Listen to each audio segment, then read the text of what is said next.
Hi, everybody. This is Brad, and I'm here to talk to you about cancerversary. So, what does the word cancerversary mean? Well, to start with, it's not really a word according to the Webster's dictionary, but really, what do they know?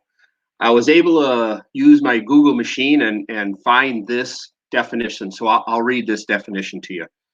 A cancerversary is a compound word that describes a significant day of celebration for a person who's experienced cancer.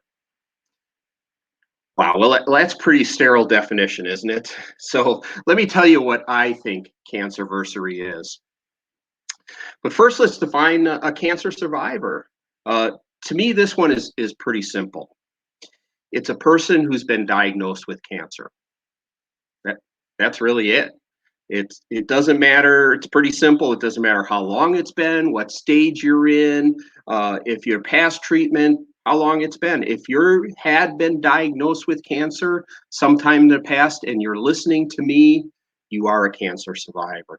So, so those of us who have heard the words "you have cancer" can typically remember exactly when that took place. Most of us are pretty shocked, quite often consider it a life-changing event, even kind of like a punch in the face. And so that day when you've heard that diagnosis is typically what people say is their cancerversary. That's the most typical day. But that doesn't have to be cancerversary for you. It could be the day of, say, a more specific diagnosis, the day of an operation, even the day you finish treatment. That brings me to the next item of a cancerversary, and that's the rules of cancerversary. Rule number one, there are no rules in cancerversary. Yep, you decide. It's up to you what your cancerversary is. What does it mean to you? Rule number two, go back to rule number one. So I'm sorry, I have to apologize to Fight Club. So you've determined what your cancerversary is. What's next? Okay, there is one thing. You are a cancer survivor. You should celebrate that. Turn that day around from maybe something negative to something positive.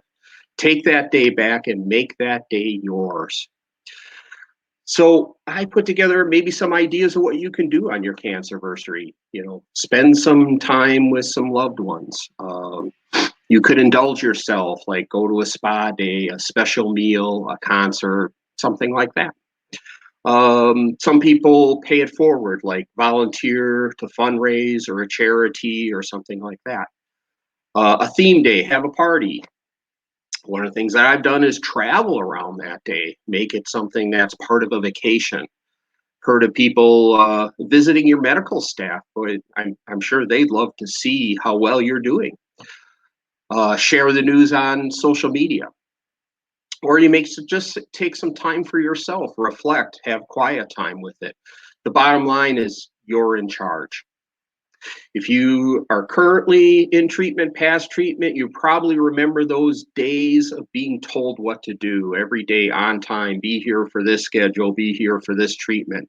So we want to move past that. We want you to decide what to do with it. This is your day and you have permission to be king or queen for the day. I guess so. So what about my cancerversary? Well, I was diagnosed with stage 3 prostate cancer on St. Patrick's Day. So I kind of have a little bit of an advantage. Every cancerversary for me, there's a party going on, and I'm lucky to have all these people celebrating with me, just for me, right? Well, no, not really, but so I've taken this day again to be a celebration. That's the way I look at it. I look at it as something that I'm here, I'm going to celebrate what's going on at this time. And for me, again, getting together with family, friends, sometimes I'll travel, whatever looks to come up. But I like to look when my anniversary is coming up on, what can I do? What can I do something different? I like to make it a special day. So in closing, as a cancer survivor, you've been through a lot, but you're here. Celebrate that and make it your cancerversary. So Thanks for spending a couple minutes with me, and I appreciate your time. Thank you.